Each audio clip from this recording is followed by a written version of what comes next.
Hallelujah.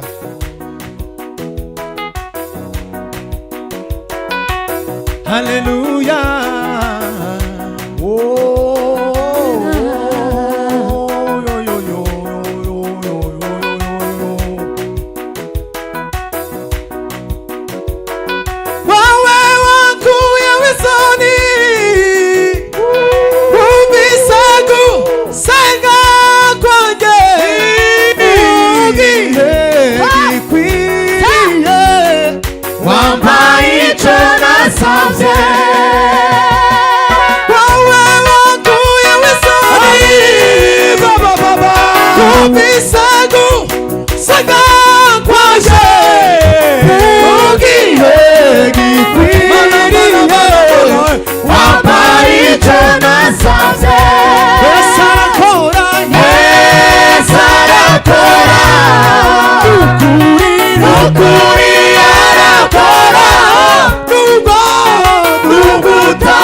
Kila brother visa some Andre. Bwana sifiwe sana. Atukuzwe. Ikantangeza haleluya kazirindwi zo gushima Imana. Haleluya kama 7. Haleluya. Kanisa lake Mungu linaipata mvua, vijito vya baraka vinamimina sana, furaha ya uzima ni kubwa kati yetu. Tuimbe haleluya, tumushukuru Yesu. Sawa na bahari, sawa na bahari, neema yake anileteayo, anayenijaliza, anayenipokea, ni Mwokozi wangu, asifiwe sana. Tusambu imani biganza. Haleluya!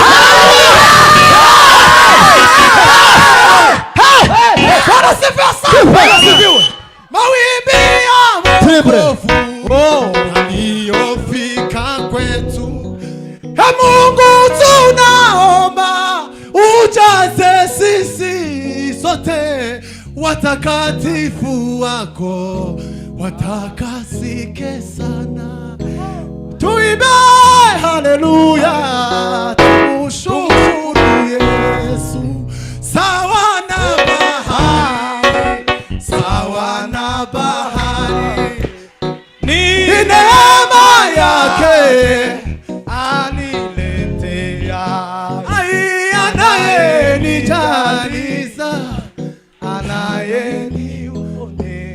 Mwokozi we, ni Mwokozi wangu, asifiwe sana. Haleluya,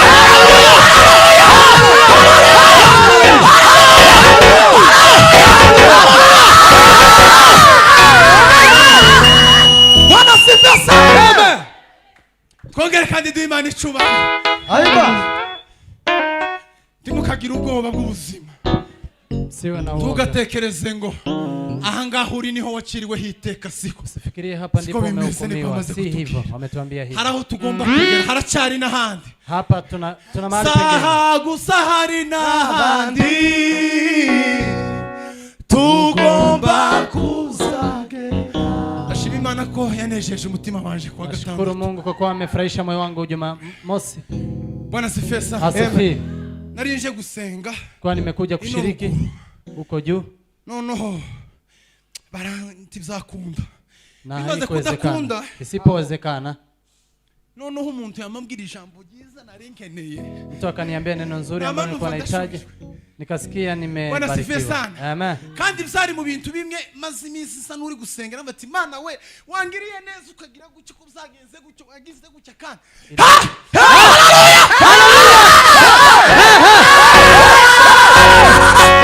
Imana yabikingura gucyo. Mungu akafungua njia. Akafanya. Katangeza haleluya. Cyane shout ya leo. Sorondogora kwa gatandatu tuzakurura igitara. Amani wesi mama ipange sawa sawa. Tumia akili yako vizuri na ujue linalokupasa. Haleluya. Shetani anakutamani wesi mama ipange sawa sawa. Tumia akili yako vizuri na ujue linalokupasa. Shetani anakutamani wesi mama ipange sawa sawa. Tumia akili yako vizuri na ujue linalokupasa. Shetani anakutamani wesi mama ipange sawa sawa. Tumia akili yako vizuri na ujue linalokupasa. Shetani anakutamani wesi mama ipange sawa sawa. Tumia akili yako vizuri na ujue linalokupasa. Shetani anakutamani wesi mama ipange sawa sawa. Tumia akili yako vizuri na ujue linalokupasa. Shetani anakutamani wesi mama ipange sawa sawa. Tumia akili yako vizuri na ujue linalokupasa. Shetani anakutamani wesi mama ipange sawa sawa.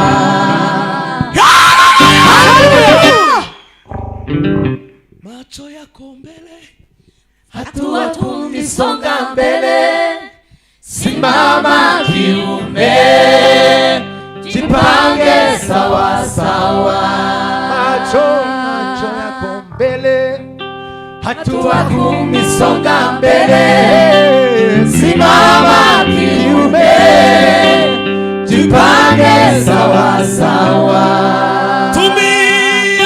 Tumia akili yako vizuri na ujue linalokupasa. Shetani anakutamani wesi mama jipange sawa sawa. Tumia akili yako vizuri na ujue linalokupasa. Shetani anakutamani wesi mama jipange sawa sawa. Tumia akili yako vizuri na ujue linalokupasa. Shetani anakutamani wesi mama jipange sawa sawa.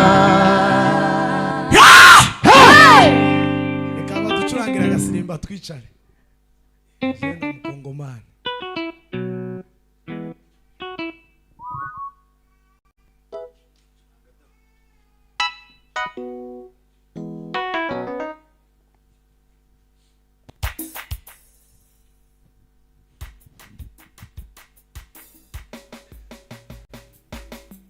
Yes. Yes.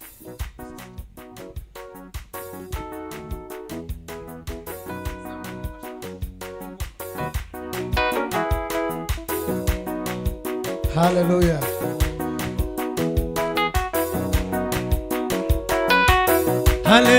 Hallelujah. Oh, yo, yo, yo, yo, yo, yo, yo. Wawe wakuye wisoni, ubisagu senga kwanje,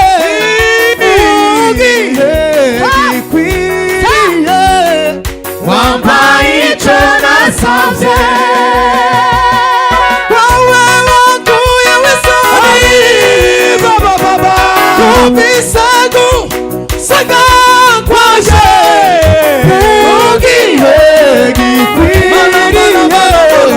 wambaye ico nasavye.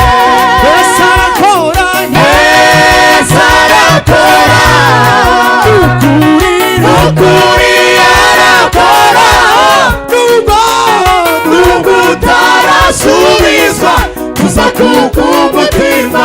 Yesu arakora, atuye inyuma y'ibihe,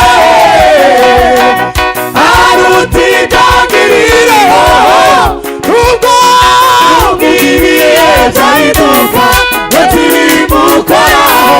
Yesu arakora, atuye inyuma y'ibihe, arutitangiriro, nubwo ibihe byahinduka batibimukoraho. Atuye inyuma y'ibihe, arutitangiriro, nubwo ibihe byahinduka batibimukoraho. Yesu arakora,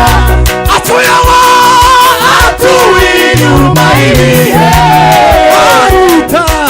arutitangiriro, nubwo ibihe byahinduka batibimukoraho. Yesu arakora, atuye inyuma y'ibihe, arutitangiriro, nubwo ibihe byahinduka batibimukoraho.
Kila brother visa some Andre. Bwana sifiwe sana. Atukuzwe. Ikatangeza haleluya kazirindwi zo gushima Imana. Haleluya kama 7. Haleluya.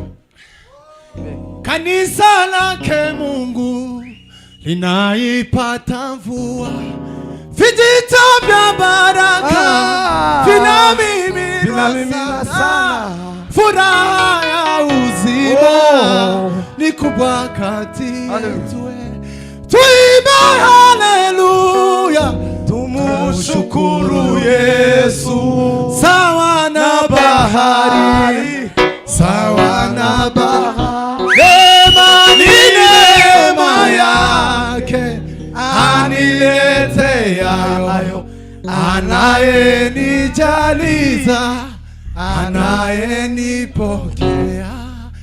Ni ni Mwokozi wangu asifiwe sana. Tuzamure Imana ibiganza. Haleluya, Bwana asifiwe sana. Mawimbi ya wokovu yaliyofika kwetu, Mungu tunaomba ujaze sisi sote, watakatifu wako watakasike sana. Tuimbe haleluya, tumshukuru Yesu. Sawa na bahari, sawa na bahari, ni neema yake aniletea.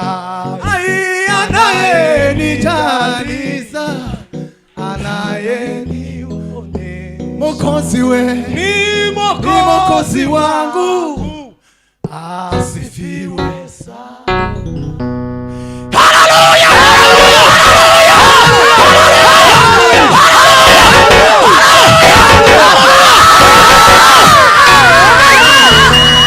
Bwana asifiwe sana. Twongere kandi duhe Imana icyubahiro. Ntimukagira ubwoba bw'ubuzima. Tugatekereze ngo ahangaha uri niho waciriweho iteka, siko. Usifikirie hapa ndipo umehukumiwa, si hivyo. Wametuambia hivyo. Haraho tugomba kugera, haracari n'ahandi. Hapa tuna mahali pengine. Saha gusa hari n'ahandi tugomba kuzagera. Ashima Imana ko yanejeje umutima wanje kwa gatandatu. Nashukuru Mungu kwa kuwa amefurahisha moyo wangu Jumamosi. Bwana asifiwe sana. Asifiwe. Nari nje gusenga, kwa nimekuja kushiriki huko juu. Noneho baranti bizakunda. Na haikuwezekana. Isipowezekana. Noneho umuntu yamambwira ijambo ryiza nari nkeneye. Mtu akaniambia neno nzuri ambalo nilikuwa nahitaji. Nikasikia nimebarikiwa. Bwana asifiwe sana. Amen. Kandi bizari mu bintu bimwe maze iminsi isa nuri gusengera bati Mana we wangiriye neza ukagira gucyo ko uzagenze gucyo wagize gucyo kandi.